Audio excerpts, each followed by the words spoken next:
And we're live. We're here with Pete Mohrbacher. Hey, Hey, Pete. What hey you there. got? What you got going on over there? Working on my book. Oh boy, the book is finally getting worked on. If you know anything about Angelarium, Book of Watchers, you know that it is late. It is as late as a thing can be without worrying that it's never going to come out. I think it's about a year late, and I've spent a lot of time not getting a bunch of stuff done on it. But hey, here's proof. Proof this thing is really in production. You can share this with your backers and say, "Look, Yeah. I'm doing it." You know, that's actually a good idea. I should probably record one of these little supplemental illustrations I'm doing and share it just as like a video to show like speed paint. Because I've got a bunch of these done recently. They've been really fun to work on. So I should probably share that fun with everybody else. That's true. Yeah, I'd like to see that. So we're here to talk. We invited you on to talk about education, man. All right. Yeah, one of my favorite topics to talk about. Yeah, it seems like. So where'd you go to school? Did you go to school? I don't even know. Oh, this is the worst. Yeah, I went to the worst school, a school which I can definitely talk trash about. You ever hear of the AI schools, art institutes? Absolutely. Yeah, they're a little bit notorious, I think, right? No, just a little. There's a lot of there's a lot of graduates that have a lot of very critical things to say about the institution. I think that the government had some critical thoughts about it too when they sued them. Yeah, they were for false advertising and stuff. Like, apparently it's illegal to have the people who get you to sign the government loan paperwork to receive kickbacks for arranging those loans, because then they will lie to you and then you will take on a loan that is guaranteed by the government that you cannot default from even if you file for bankruptcy. Yeah. So I had a person tell me that there was a 90% placement rate in the field out of the school I was going to, which was a lie, very, very bold lie. And they were telling me that in order for me to sign up for a loan that was totally undefaultable, that was illegal. It was very illegal. And then the education I got was incredibly substandard. So you went to AI Chicago? AI Schaumburg. It was in an office park in the parking lot of a mall. Fantastic. Yeah, really, in Schaumburg, Illinois, a place you would maybe have heard of if you've seen the movie The Founder. It's about the first locations of the first McDonald's. Ooh, I should show off my Discord while this is going on. Oh, and you can see my screen share. Isn't it great that you can't get these messages out of the way so I can shut this off? Thanks, Windows. Yeah, I love this. Okay, quit Discord. Quit everything that makes a thing pop up in the corner, please. I haven't talked to anyone from the Art Institute before. Can you break down what whole experience was like? Yeah, so I got into it specifically because I was really interested in getting into video games, and there were very few programs around. This is around, say, 2002, when I wanted to get a degree in how to make art for video games. Very few programs, and I looked into a couple of schools locally here in Chicago because I was thinking I wanted to stay sort of living with my parents rather than going to student housing during my college years, which I don't know why I aspired to that, but I was originally thinking about, like, Columbia, and their art program involved a lot of sort of fine art and fancy photography, and they bragged they had the only course in the world where you get a doctorate in poetry. Mm-hmm. I was like, okay, I want to get into video games, so I don't understand how any of this helps. And then AI was like, we've got a degree in video games, and also we have a tremendous placement rate. You're like, as long as you're not in the bottom 10%, you are going to get a job in video games. So I was like, great, I'll do it. Sign me up. And so it took me a few years to realize that was a lie, but I am also fairly tenacious, so I managed to make it not a lie. I was part of the very small percentage of people that came out of there that got a job right after college. So, but that was their career services was mostly trying to place people in like graphic design jobs, like trying to get them freelance graphic design gigs. But I had a friend from junior high who had gotten a job at a tiny shovelware company down in Lamont. And which doesn't exist anymore. It was called Webfoot. And so I got an interview in there out of college, like in my last semester before I graduated, to start working like right away. So I managed to dodge the whole process really through, my own initiative. So it really had nothing to do. So on the other side of the school, it really had nothing to do with the school's input on what got you hired anyway. No, I mean, what you're seeing me do right now is not something that they taught at the school. Like they didn't get tablets into the school in any capacity until my last year. Huh. And I had actually purchased a tablet from a company called Ape Tech. It was sort of a Wacom knockoff from years back.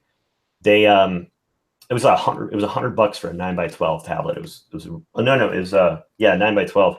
And I bought that after my first day orientation because one of the faculty had said, "Oh, there's these great tablets that are like these Wacom killers that are coming out for like $100." So I went and I bought one right away, and $100 back then was like a huge amount of money for me. I was like investing in my future.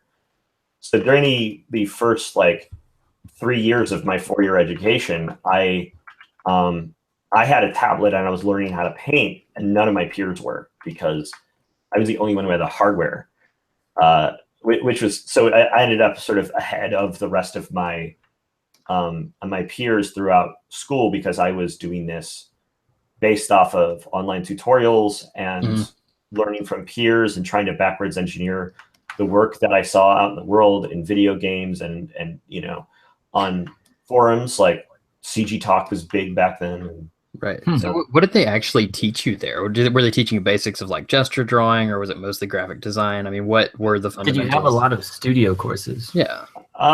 It was a mixture of studio courses and academic courses because they were really obsessed with accreditation. So they wanted to make sure that we were getting enough science and math and literature courses in addition to all the studio stuff.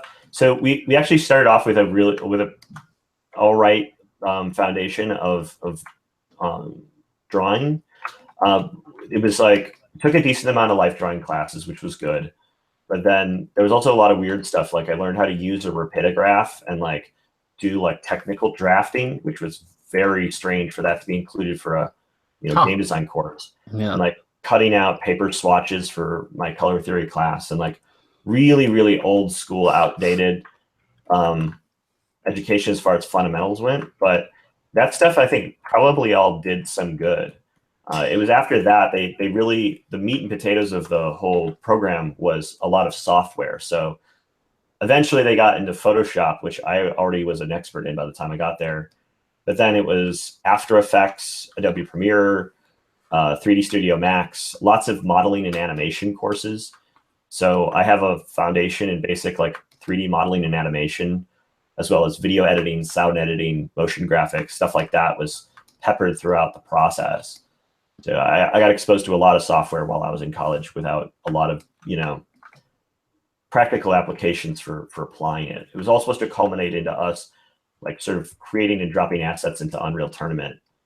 Which we did a little bit of, but I mean, ultimately like the video game industry moves so fast that whatever skills you get by modding a copy of Unreal Tournament is like, right. It's not going to carry over as like specific actionable technical knowledge once you get out in the field. I mean, that seems so crazy to me. Yeah, I mean, the first job I got, I was working almost exclusively in Photoshop because I was creating sprite assets. Actually, my last job I had in the game industry was working for a company that was making Facebook games. So I was still just making 2D assets in Photoshop as like, at the time it seemed like everything's moving to 3D. Yeah, we all have to be 3D artists to work in games. And then, years into my career, I was just making 2D paintings, and those were going straight into the game because it was all going to a web browser. So, they didn't have any ability to predict the future, which nobody did, which is why like the idea of an education for game development still continues to be kind of a ludicrous pursuit. The fact that they were so underhanded about their business dealings was just sort of incidental to the fact that like the idea of doing a game art degree is fundamentally a bad one. Like, and no one should try to build that. I feel like I've always believed that. And it's weird that you talk about the fundamentals being gesture drawing classes and cutting out squares, because we went to a school that did not, I guarantee didn't cost as much, and as much as AI does now, especially. And we did exactly the same things. I mean, right. What you're describing. Yeah. Because they're just things that I think everyone does in art education. I always joked when I was in school and years after, and it's not really a joke. Most of my art school career was learning how to teach myself. Yes. And learning to develop the drive, because it was like, oh, I've got questions and I'm asking you and you're making me cut squares out of color palettes. So I'm going to go look at tutorials online and learn Photoshop. Yes. Some people ask me if I'm self-taught, and my answer is that I am not. I am peer taught. I learned through, right away in one of my first semesters, I found the one other person that knew how to paint in Photoshop, and I immediately became friends with them. Like, right. I learned by being part of online communities where everyone was constantly making the kind of art I wanted to make. I learned by asking people how they used their tools and what was their work methods. It was never about me developing work as an outsider. It was about being involved in a community of creators. Right. Yeah, we talked to Josh Hast, who you might know, and when he was in school, he started into art education, saw that nobody was getting jobs out of that, and then was like, okay, I'm going to go into business and just learn how to do art at night by looking and talking to people, which I am a huge champion of, I think, especially on the other side of art school. I mean, I'm deeply grateful for some of the things that I learned, like you said, in the figure drawing and the color theory classes, but there's only so... I think our Photoshop, our graphic design class even, was like, here's all the tools. I guess you'll figure out how to use them. Yeah, and I think that it's difficult to pinpoint if there really is a better or worse curriculum, because I've also met people that have come out of atelier training where they've done spent 4 years only focusing on fundamental drawing and painting skills, which they become incredibly good at as a result of deeply focused learning. But a lot of the skills that I developed around that allow me to be an effective concept artist and allow me to be an effective illustrator, they don't get taught through those processes. And so some of those people end up being weaker in the more creative aspects of the art form.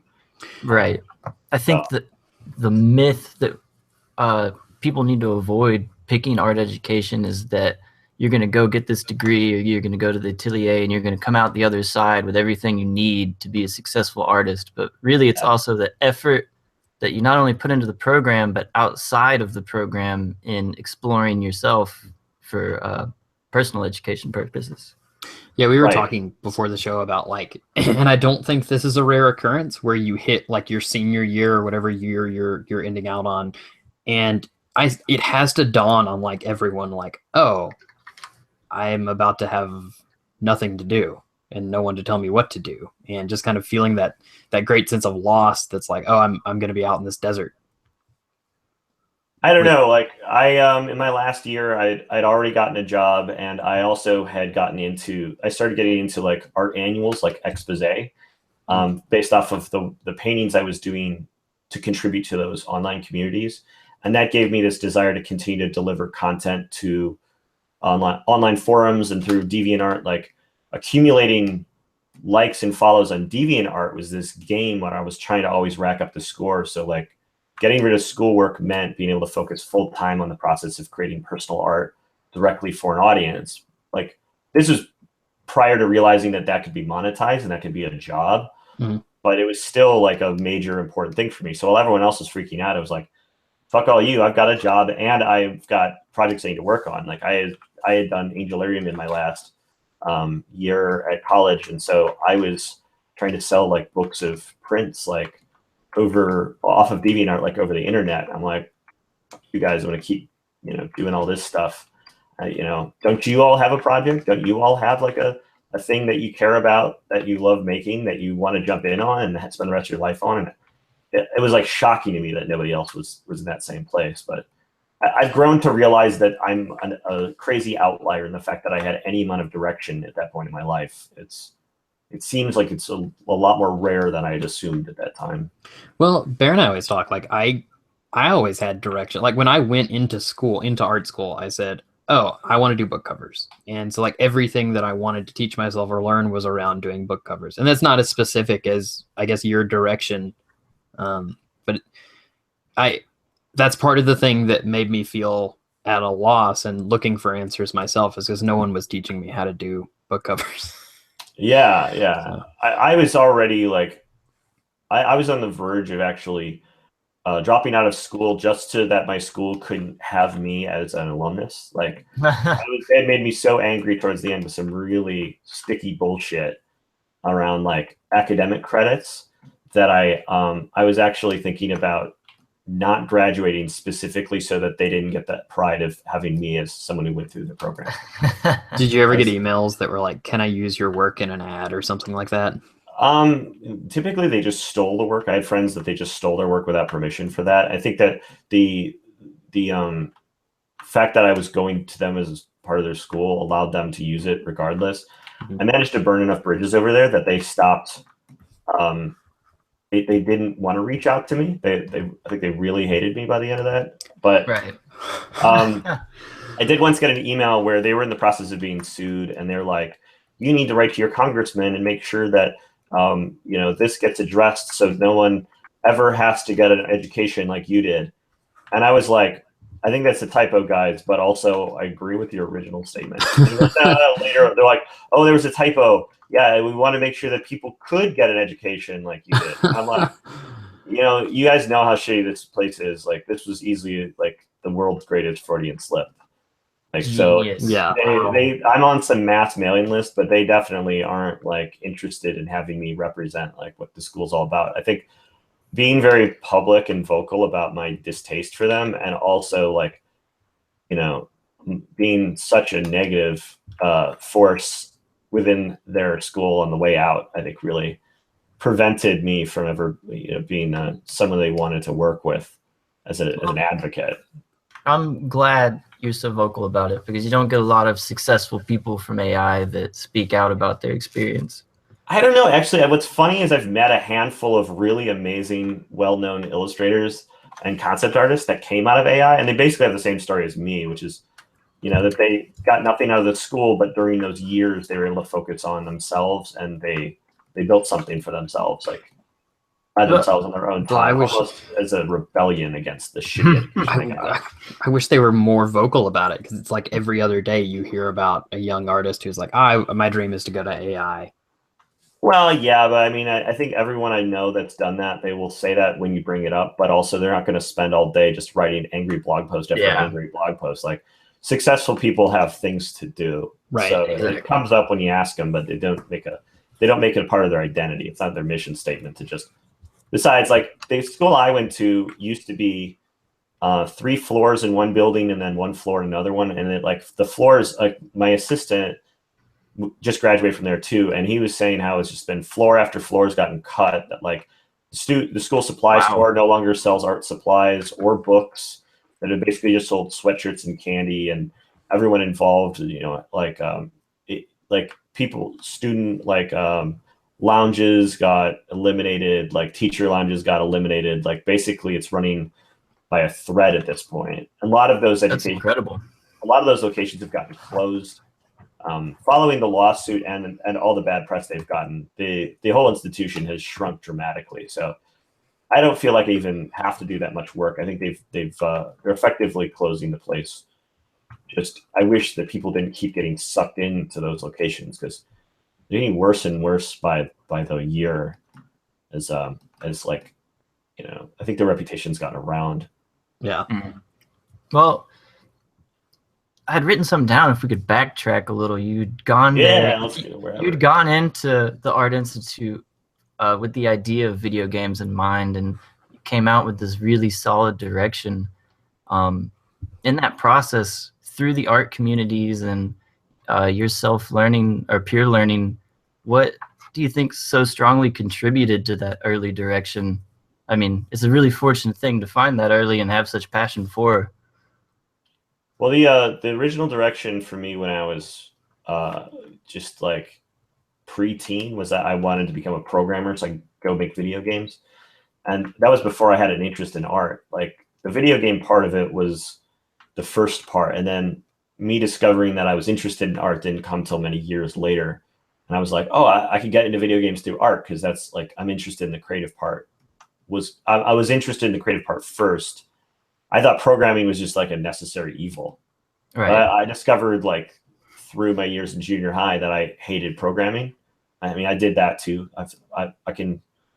It's left me with a basic understanding of how to do scripting and hack up HTML, but I hate programming as an art form. Like, I don't want to participate in it. So I was like, okay, well, if I can't do programming, I thought maybe I'd like get into car repair or something. It wasn't until like senior year of high school I discovered that there was even a really like a path for artists to be involved in video games. Because I mean, nowadays there's so much more of a culture of it online, on Right. forums and stuff. But when I was growing up, like, that stuff wasn't around. So it was kind of a big discovery for me to realize that there was even a path for an artist to get into that field. Yeah, it was really weird when I was growing up to kind of soak in video games and the covers of novels and D&D art. And it wasn't until I had been playing D&D since I was like 12, but it wasn't until I was maybe 18 or so that it dawned on me that, oh wait, people do this as a living. That's pretty cool. Yeah. So the really ironic thing for me is that, so I had this goal since I was like, 10 years old. I went and I did all the things that I thought I needed to in order to get in. I got in despite of those things. And then I worked in that industry for about 6 or 7 years. I'd say 7 years.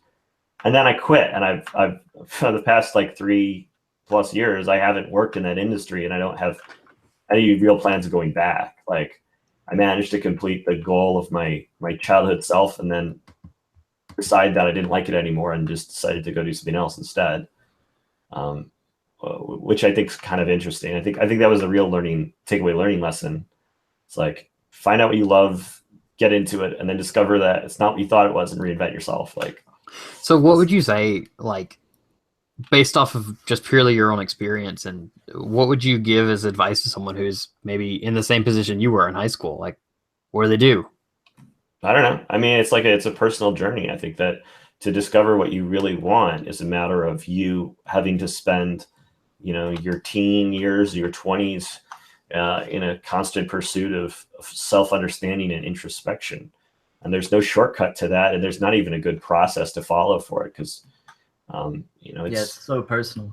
It's so personal, and also the world is constantly changing. Like, what opportunities there are and how you fit into the world, it would be a lot easier if the target were to stay in one place. If the world was constantly staying, was a fixed target. But the world changes just as fast as the people inside of it. And so as we change as people, the world around us changes too. And finding the balance of those two things while they're in motion, it's not reasonable to assume that that's going to go well, or that there's going to be some, path. The idea of a path like becomes ludicrous when you realize that both the point where you're at and the point you're trying to get to are both constantly changing, with, almost at random, without any input from yourself. So I guess that's true.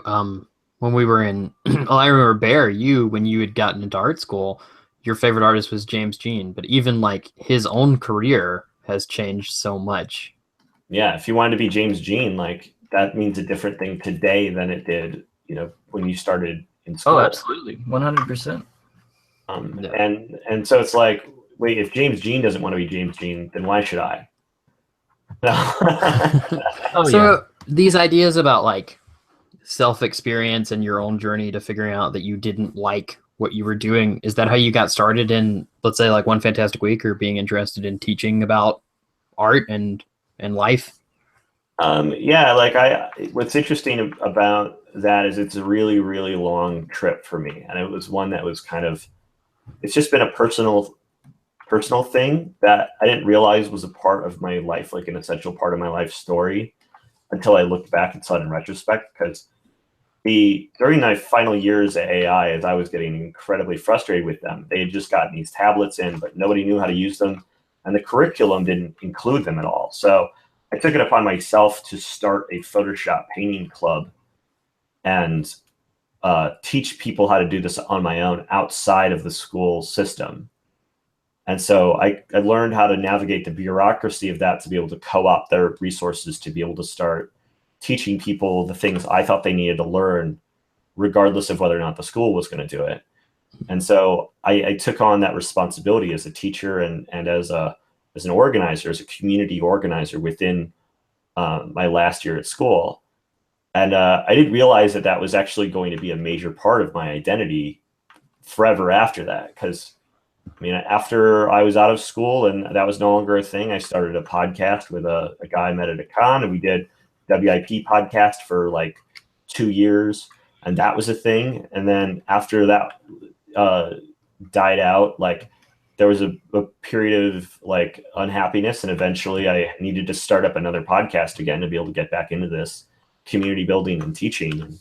And you know, like 4 years ago, I started One Fantastic Week. So that's 6 years of podcasting on top of like a year's worth of like community organization within my college. So I've had as many years doing this sort of thing as I did working in my field, which, you know, I didn't even realize it till like this last year or two that was true, and that was weird, and that I'd basically been doing this as a second career the entire time, and almost nobody else does.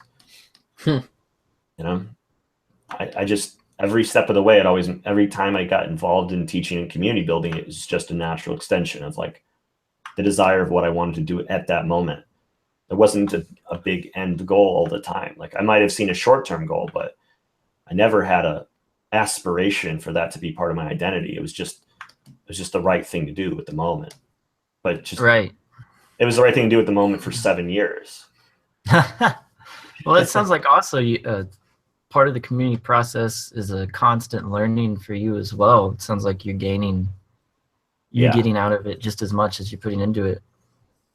Yeah, a lot of it is me just trying to learn out loud, just talking out loud while I'm thinking, and that's led me to having a lot of relationships inside the community, and also helped me learn better. And so, I mean, that's why I said it's like it's always just seemed right at the moment.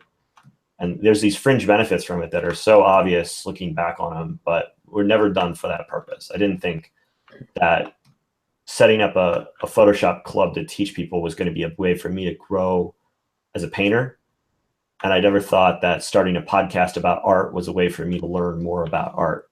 I thought it was done just to try to, you know, get other short-term benefits. Right. That's that's kind of interesting.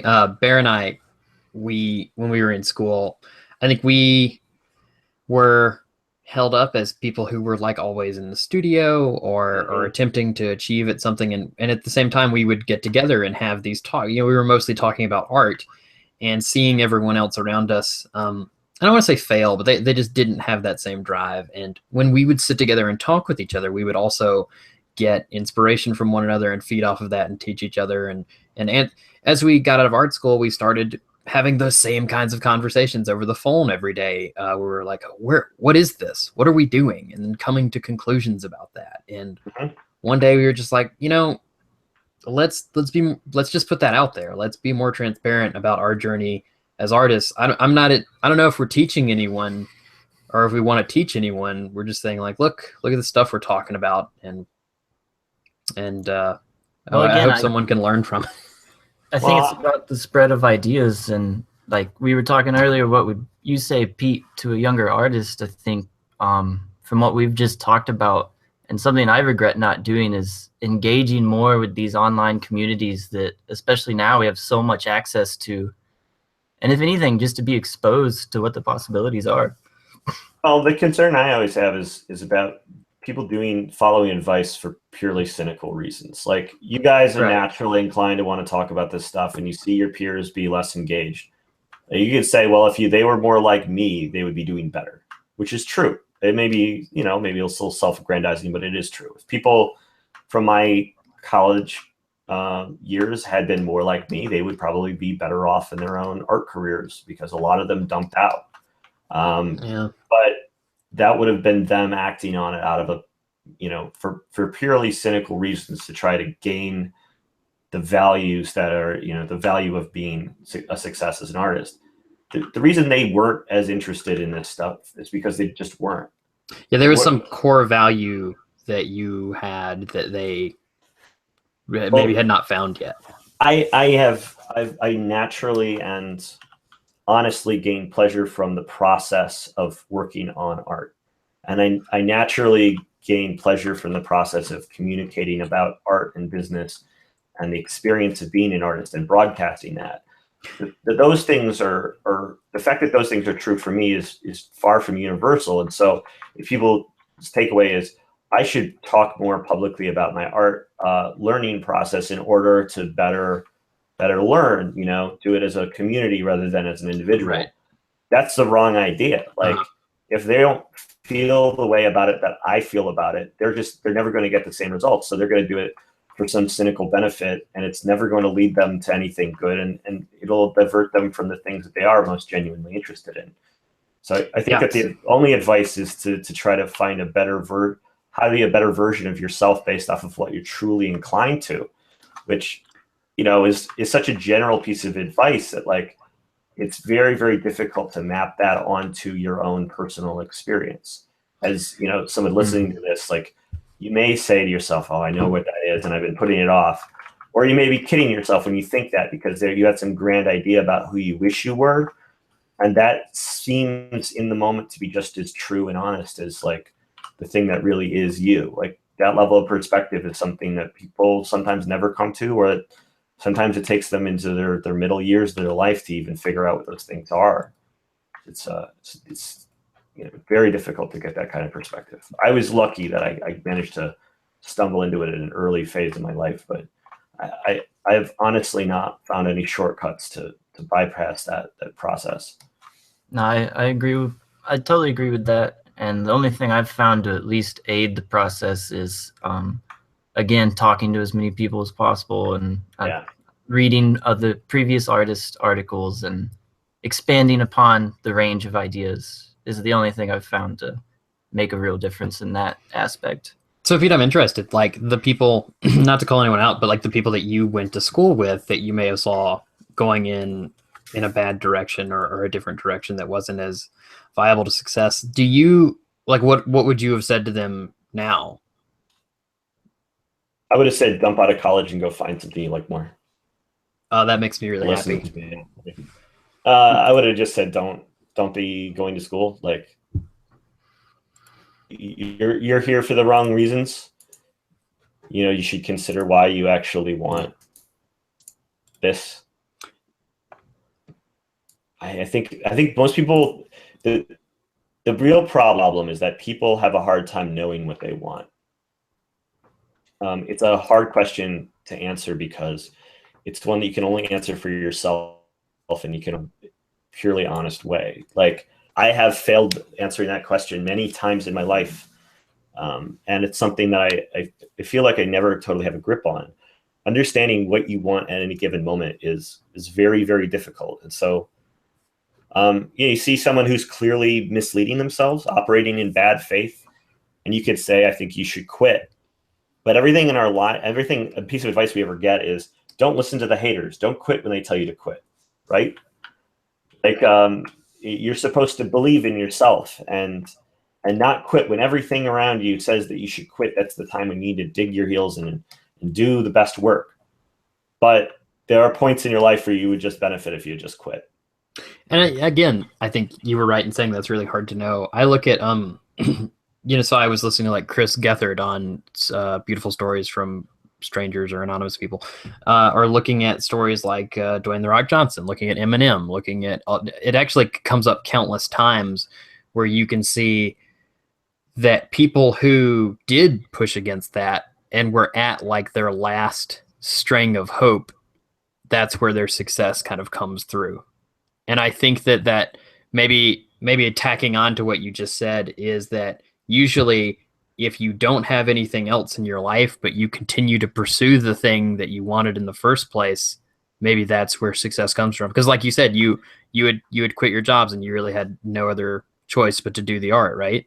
I think that I remember that, right? Yeah. Like, when I got fired from my last gig, I was just like, well, I'm just going to focus on art. Like, I'm going to focus on the part about the art that I really care about and take a shot at doing the thing that I was interested in the whole time, which is making pieces for myself and then posting them out onto web communities. And like, that's a ridiculous idea. Like, that's an idea that is impractical and probably the wrong fit for most people. And I think that most people would see that as being too risky, especially when you have a family to support, right? So there's those moments of those hard-won moments where you go like, yeah, wow, that person really took a chance on themselves against all odds and they really succeeded. It's so good they didn't quit.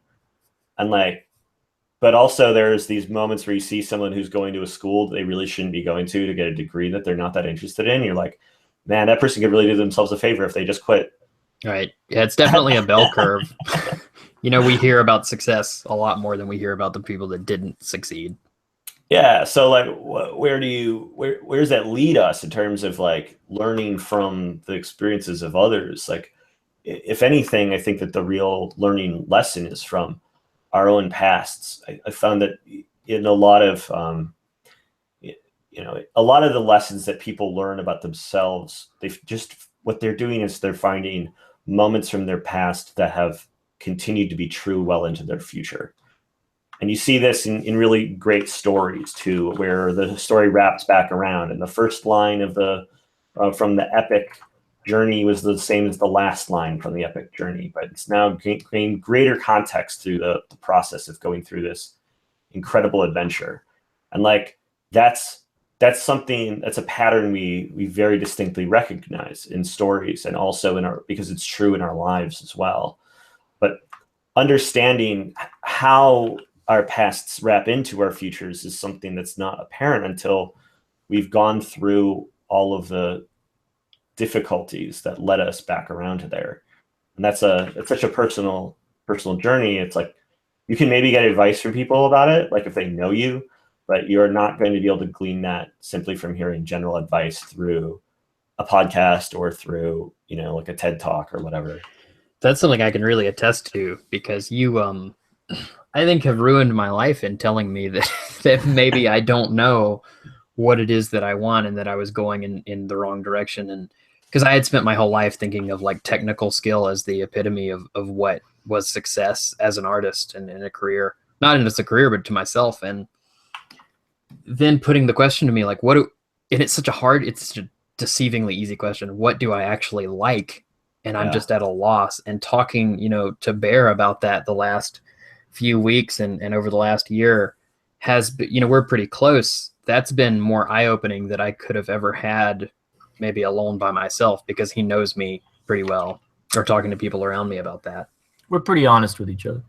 That's good to have. I mean, having people you can have those honest discussions with that exist outside of yourself is, I think, one of those very few truisms. Like, my wife and I have a very, very honest relationship with each other.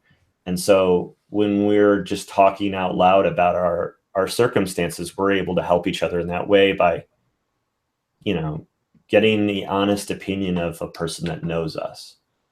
That's one of the reasons why when I do teaching online, I don't do a classroom, I do one-on-one. It's because I feel like that's one of the only ways to really have that learning happen, is by having that process be ongoing and with a person who you can trust the feedback from. Right, that intimate connection. Yeah. So I guess I don't want to preach, but if you're listening to this right now, whether you're going into art school or coming out of it, or listening to Pete's words or feeling really scared, start talking to somebody you know really well. You should be scared. You should be Oh man, everyone who learns the truth about the state of what it means to be like an artist, like, they should be super terrified. If you're not scared, you're not paying attention. This whole field, the core idea of what this field is all about is so absurd, just at the very core of it, that anyone who has confidence in the idea of like a specific journey they're going to go through, or specific actionable steps, or a hope, a very reasonable hope that they will be a success, I think that you're either, you haven't learned enough, or you're not paying attention, because this whole journey is a ridiculously difficult one that has very few like opportunities for success, even under the best conditions. Can I give you my parents' number and you can call? That is one statement that I've heard from many, many successful painters. Yeah. Time and time again. The ones that talk about this thing usually will tell you that the reason why they did it anyways because they had no plan B. I think that's been true for a lot of people that like when this is something that you get into this and you stick with it because you're truly passionate about it. And it's the people who have no plan B who ultimately end up being successes at it because they're willing to go through all of the hardships in order to come out on the other side and really make it happen. Mm-hmm. Everybody else who's in this casually is screwed. So, yeah. I really wanted to get into talking to you about your teaching method, but I think you've been doing it. A little bit, yeah. I mean, these are the core values. The teaching method that I have when I mentor people, I can get into because there's nothing proprietary about it. I've got a couple of tricks. So I guess I can say, like, whether you're doing a workshop or talking to someone, what are some of the things that you're trying initially to get through or that you're thinking about? Well, when I'm talking to people about, if I've got an ongoing dialogue with someone where I'm meeting them regularly and we're talking about their career, a lot of it is me trying to figure out whether or not, like, together we can tell what the person's goals and what their tastes and what their inclinations really are. And like, I can offer specific advice if someone's like, oh, I want to self-publish a book. Okay, well, here's the printer. Here's how to, price out a Kickstarter, like actionable advice like that.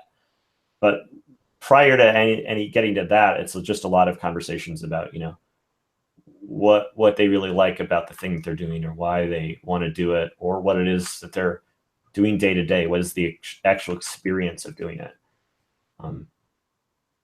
Because I think a lot of people confuse, like the main point where people get confused is that they want the results of something, but they don't actually want to do the thing. Mm-hmm. And so a lot of the conversations I have are about the experiential part of it to try to because you can't get that message through until people understand the fundamental difference between those things, and why, and to pass along the idea that they're not going to be able to succeed at it unless they're focused on the experience of doing it rather than the results of doing it. Once I can convince someone of that and speak to them about the actual experiences they're having, that's when all the other technical stuff starts to become relevant again. Yeah. Because it doesn't matter, like, I can correct somebody's anatomy on a painting, but it doesn't matter if they shouldn't be making that kind of painting in the first place. Yeah, I anytime that I'm on an art forum and someone's just blatantly correcting anatomy or something, I want to hit my head on a table. Yeah, sometimes it is, but there's a culture of people who really enjoy that and believe that is like constant forward progress as an artist, and I don't subscribe to it. I don't really like that very much. I think that stuff's all very relevant, very useful under very specific other circumstances. And to understand whether or not that stuff's even useful requires a much more intimate understanding of that person and their work. That's weird. We were talking to Duncan, our teacher from art school, who we deeply respect, last week, and we said, what do you do when you enter a class? And he said the first step to teaching somebody is talking to them like a peer instead of any kind of teacher and getting to know them. Mm-hmm. Mm-hmm. So. That's what you said about not focusing on the result, but the experience while learning. I found that true, and it also parallels with what I was doing coaching. If you had athletes focusing on the result of whatever race, they wanted to win the championship at the end of the year, that's great, but half of them wouldn't focus on the training there in the present during the day. Their mind was on whatever was at the end instead of what was in front of them. Yeah, the idea of, keep your eyes on the prize. Don't you want to win that championship? It's like, that's a terrible motivator. People don't think in long terms. Like, nobody does. You have to create a system which reinforces the short-term benefits. You have to be able to make choice. You will always value short-term experiences over long-term ones. And so you have to construct the system with that in mind, which means, what is the motivating factor behind someone doing boring or painful or tedious tasks in the short term? Right. How are those rewarded so that the long-term goals can be achieved? And specifically for art, because that's the topic at hand here, like that comes back to why I find it so important to be focusing on artwork that you enjoy the process of making, because ultimately, like, the reward for being really good at art is that you're asked to do more of it.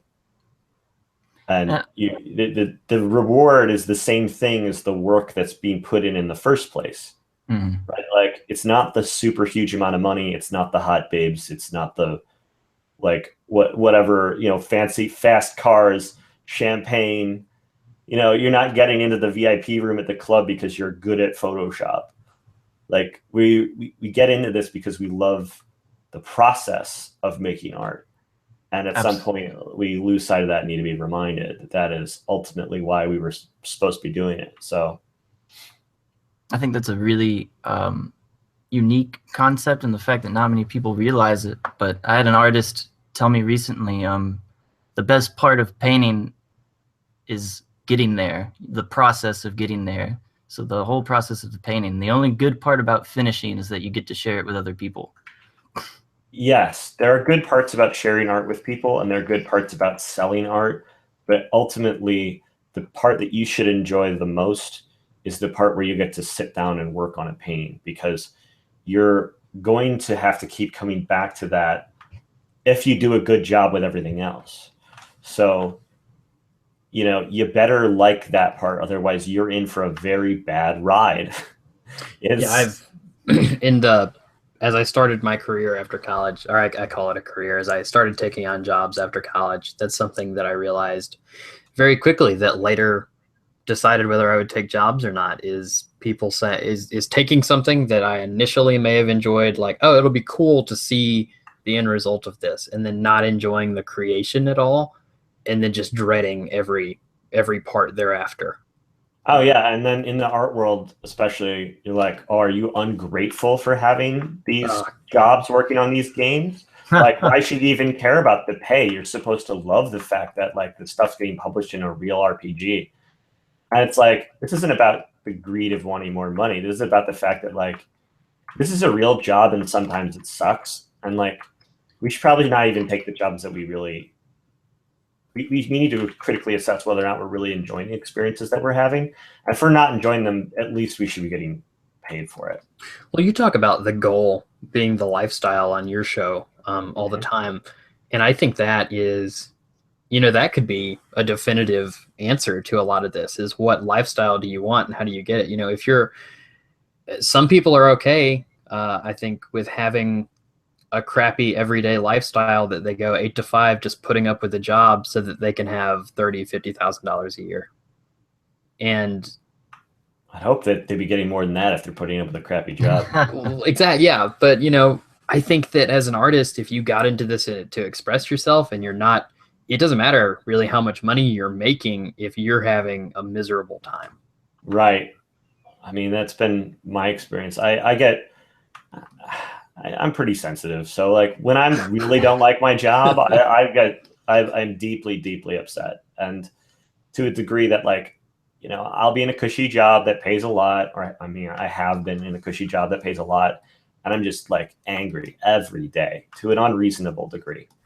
And it's just, I can't not feel that way. And my feelings are coming from an honest place, and I'm just tortured by them. And so I need to be very, very careful about why I'm doing the things I'm doing, because otherwise I'm upset to a degree which is so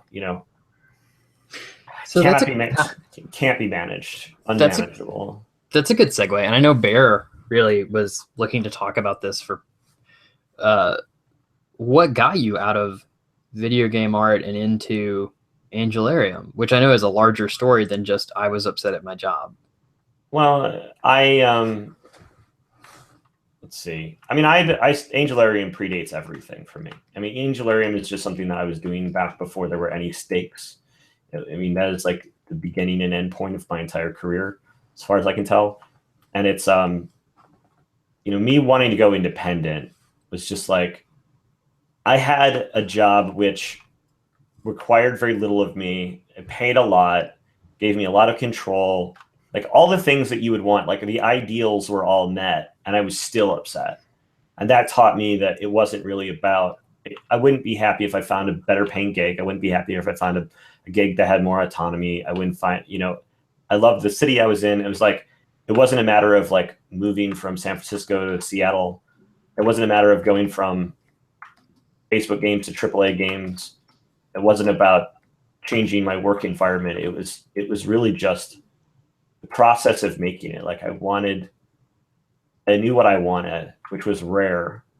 And so I needed to follow that. I needed to follow the path that I knew was correct for me, because it was really the things provided by going independent, I knew were the only option I had to be satisfied. I'd really checked off every other possibility leading up to that. And that was just, I was given the choice of either choosing to, manage my level of unhappiness or to pursue the thing that, actually provided me the lifestyle and the work that I cared about. I was just stuck. It's a pretty dark choice to make. And I was just decided, I've got the money to take the experiment. I had saved up a lot while I was getting paid, at this last job, and I had about 2 years with a runway. I figured, fuck it. If I've got the money to be able to play around with this, and I think that I've got a decent business plan, a loose idea of a business plan, I should be able to take a shot at it. It was a rare opportunity. Most people don't end up in a situation where they have, the means and motive to be able to take on what their dreams are. I just found myself there, and I was given the gift of being fired yet again, which I love being fired, because I'm always like one of the first people at the door, and the sooner you get fired, the bigger the check is when you leave.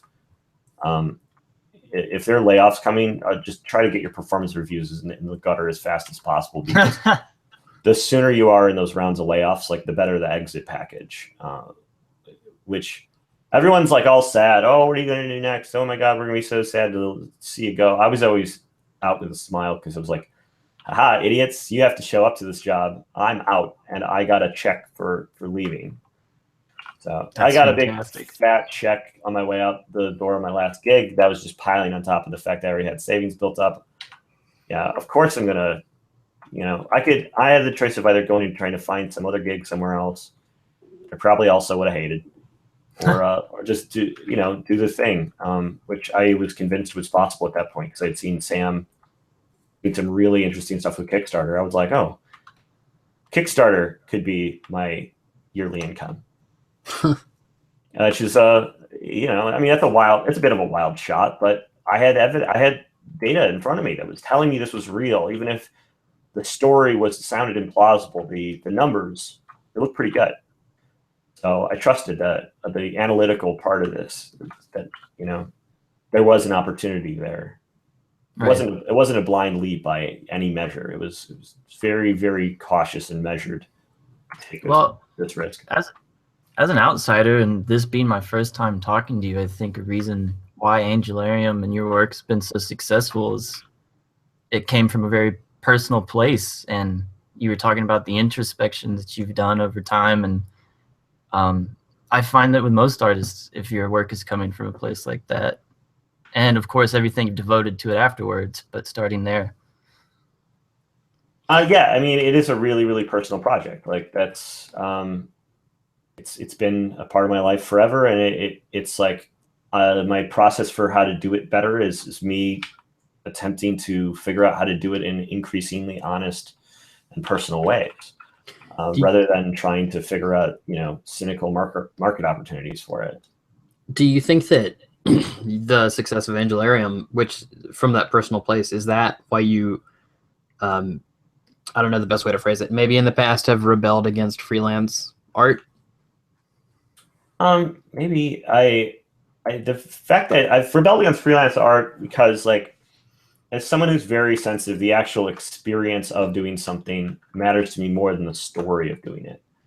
I have a very hard time getting past the actual experience of a thing, even if I like the idea of it. So, like, I think it would be cool to go to a fancy club and be surrounded by, people all dressed up and lights and loud music, but I don't actually like being in a loud room. So even if I like the idea of being that cool, I actually am deeply unhappy in that moment because I don't actually like being there. Mm-hmm. So when it comes to, like, my, I have an easy time tuning into, like, what I really enjoy making. And so I've just over time just trusted that over other influencing factors around me. So I guess more of what I was asking is, like, from a teaching perspective, do you tell people, like, oh, probably don't go into freelance art, focus more on you and your likes? Yes. I mean, what I tell people is that if they are naturally inclined to enjoy the process of freelance, that they should do freelance. And if it actually makes them feel bad, they should not do it, because there's no reason why you should force yourself to try to enjoy something you hate just because the concept of it is supposed to be nice. And so depending on the person I'm talking with, I will either be telling them that freelance is a good idea or a bad idea. I do advise that people find jobs at studios or work freelance, or go independent based off of what I think is the most honest choice for them, because there's room for every different type of person, and there's room for different activities for people at different points in their career. Like, there are definitely times where I've advised someone that they should attempt to get more freelance work and seek out those clients and do that whole process, even if I would never do it myself. Okay. I mean, it's important for us at One Fantastic Week to not say, like, being independent is the best way to live, because it's not for a lot of people. We try to find examples of people who are great freelancers who really love freelance and how well it fits into their lives, because we do not want to advocate our own lifestyles as the ideal for everyone. Absolutely. I think that kind of outlines a point that art education on the whole is very individual. Yeah, I think that if you think that there's maybe something wrong with the concept of art education, I think that it starts to come back to the idea that maybe there is something fundamentally missing about the idea of a curriculum. Right. Curriculums on the face of, on their face may have a fundamental philosophical problem. Yeah, I am a huge champion of saying, like, I think that if you really want to go into art, find somebody who's doing what you are doing and see if they will teach you, I think I would be happy if we lived in a world where instead of paying $30,000 to go to art school, people could take that money and give it to a person in a professional that could also maybe teach them once a week. I think they would get more out of it. I also see people advertising on Facebook mentoring services with a monthly subscription who are deeply unqualified in the field in which they're advertising for their mentoring. So it's like, if you were to mentor underneath someone for $30,000, that's potentially like a very valuable thing. But again, it comes down to personal relationships, where it's like, I guarantee you that some people out there that would take that money and feel confident in themselves that it was worth, that their time was being purchased for a good reason, that would be a horrible relationship, and that person is deeply unqualified to fulfill those expectations. Right. So it's like just as bad as art school, if not worse. For many people.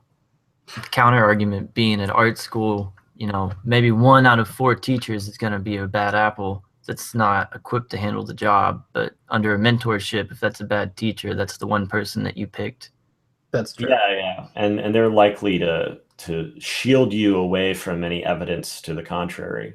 You know, Yeah, I guess that a part of teaching should be being open. And a lot of teachers want to, in a lot of teaching classes, I think, tell you to express yourself as an expert. But the best teacher we ever had, Duncan Baird, he said at the beginning of every semester, like, don't only listen to me, be very unsure about the things I'm telling you and experience everything for yourself. And that was the greatest advice we've ever, I think, been given.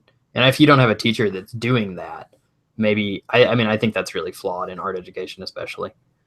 Yeah. And that's why, like, over the course of the 7 years or whatever I've been doing podcasting, like, one of the core values of it from very early on that's persisted is the idea that I'm not broadcasting as an expert most of the time. The vast majority of the time where I'm talking is simply expressing my personal experiences and my opinions in a way that does not express them as an expert, as somebody who knows better. Like, I will pipe up with that tone if I feel it's for something that I'm deeply qualified to speak on. But most of the communication that I do is as a person who has experiences and not as someone who knows better than those around them. If my experiences are potentially valuable to other people, I would love to be able to share that.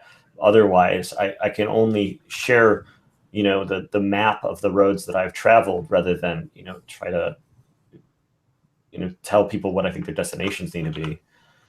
It's trying to share your own experiences while letting the people around you understand, like, that they should be skeptical of them, I think is really, really important. I think your teacher was dead on. Yep. And out of that experience, I think at one point I had 3 different voices in my head, one telling me to be an abstract painter, one telling me to go into public art, and one telling me to be an English major. And it was those 3 competing voices that I got a lot of exposure from. Yeah. I mean, I think that one of the things that people don't give credit to is the fact that we are all in our own way like a chorus of voices, that we aren't one person. We're all the collective experiences that we've had and traits that we are given, and also, and these manifest as internal personalities. Like, the internal discussion is just as important as the external discussion. Right. So we may want to identify as an artist, and that's one thing, but we've never been one thing. Yeah. And we're going to have to always maintain a discussion internally about the various different values we have to find some amalgam of solutions to fulfill those different voices. Like, well, I think that goes back to just the basic idea of identity. Like, you cannot know your own likes, dislikes. You can't know your own personality without something to compare and contrast that to. And that's where, other people and other things come in. I talk all the time, like, if you have narrowed yourself to one mean of learning, or let's say you sit in your studio all day and only watch one TV show, then all of your social interaction comes from, like, that pre-scripted TV show, or those or those forums that are very narrow that you're looking at. And so your idea of yourself is at that point going to be very narrow and kind of flawed, because you aren't getting those different voices to compare and contrast yourself to. Anyway. Yeah, and it's like there's difficult because we are trained to just want to do things in a repeatable and predictable way. We want the world to be easy to comprehend, and we want rules, and the world doesn't work that way. So it's a very difficult thing to find advice and people around us and values that reinforce the real way that the world really works. So we need to constantly be reevaluating that and not feeling like we've ever figured it out. Well, I guess that's a good point to. We're running short here. That's the good point to end on. Is to always a lot of this is coming back to always being kind of scared and unsure. Every time I ask something, it's like, I don't know. It could be one or the other. You got to find it out for yourself, which is a good thing. Well, Yeah. that's why I'm glad we got people like you, Pete and Sam, who, it's not always about giving advice, but just sharing what's going on. Yeah, being skeptical, being inquisitive. I think being curious is more important than being right. I mean, knowing what's going on is really not the most important thing. I think that the desire to learn more and also the desire to be effective at what you're doing supersede being good at anything. Oh, yeah. Yeah. Definitely. Well, yeah. And if there's any takeaway, I want to do one final takeaway here. Yeah, that's what I was going to ask. Don't worry about being good at art. The people I know who are masters at art, and I don't consider myself one by any stretch, they love art more than anyone else I know. Those people out there who are the greatest real experts in their field, they're that way not because they've spent the most time doing focused learning and education. They're not that way because they have some ingrained skill. They just like doing what they do more than anybody else around them. Like the best painters in the world love painting more than you do, and that's what makes them better at painting than you. The point of this thing is not to focus on building your mass of learning. The point is to continuously fall deeper and deeper in love with the thing that you do every day, so that because that's the real goal here. It's not only the real goal in terms of its own reward, but it's also the only route forwards to being able to ever get good at this thing, is to focus on the process of actually doing it, so that you are falling more deeply in love with the process of making art rather than trying to measure your skill level against those around you. Yep. That's one of the best points I've ever heard made on painting. I'm going to have to go back and listen to the whole episode myself. Well, Pete, where do you want to send people? Where can they find you? If you want to see what I'm up to at any given moment, I recommend going to angelarium.net. That's where I've got the home base for my project. People ask what the project is. I guess I could say it's a book series, but more than anything, it's a website. I'm always adding new bits of writing and artwork on there. I've always got new things for sale. That's where I make the majority of my money. That's where I communicate the majority of my artwork. That's the thing. Angelarium.net. It's a website. I make it every day. I work on it every day I'm able. And the days I'm not able, I'm frustrated. And then I'll send them to One Fantastic Week, which I talk about on here all the time. FantasticWeek.com. That's where I do my podcast, my current podcast. Yep. Go check Pete and Sam out there every week. We pop on every week to talk about the intersection of art and business, because that's the other thing that I absolutely love as much as painting is talking about. At what the point where those two things strike each other is deeply interesting. And one more final recommendation: if people want to watch a show about this, there is a show on Netflix which I absolutely love, and I'm rewatching now that I've seen the whole thing. It's called *Halt and Catch Fire*. It is from the people who made Mad Men, except for it's about the computer industry in Texas in the 1980s. Yeah, I've been watching that the last week. Thanks. Great show. Also listening to a lot of Kanye West, which you told me. I'm kidding. The reason *Halt and Catch Fire* is an amazing show, and why I think it's relevant for this conversation, is because it's about three characters that are all different aspects of us as people, as creators, and the way that their relationships change and morph over time, and the way they bounce off of each other is very much like that internal discussion I was talking about. If you want to see that happening in action in the form of a television drama, check out *Halt and Catch Fire*. I think it's a show that is way better than it's ever received credit for. I think it's a wonderful piece of art, and basically no one's seen it, so you get to be clued into some super cool thing that it's underground, nobody knows about. They just did the last season, and holy moly, is that the last few episodes of that the most dramatic and emotionally affecting bit of television I've ever seen in my entire life. So it's good. I can recommend it too. So far, highly there recommend. we go. Yeah. All right. Well, that's our show. If you want to talk to us, if you have any crits, suggestions, if you want to be on our show, you can find more about us hanging out with Bear and Al on Facebook, hanging out podcast at gmail.com. I'm Alan, alanmarsart.com. I'm Bear at Bear the Painter, bearthepainter.com. And did I miss? Oh yeah, next week we have Donato. Looking forward to that talk. You know who loves painting? Donato. Donato no loves one loves it more than Donato. If you think that Donato is better at oil painting than anybody else you know, trust me, it is because Donato loves painting more than anybody else you know. So excited about it. Part of how I learned that lesson was by seeing Donato. He's a real master. Yeah, I feel really torn about pulling him away from his paintings to come talk to us. But he said yes, so I'm going to go. Great. Should be a good episode. Yeah. Thanks, All right. Pete. Thanks, Pete. Thanks for having me on.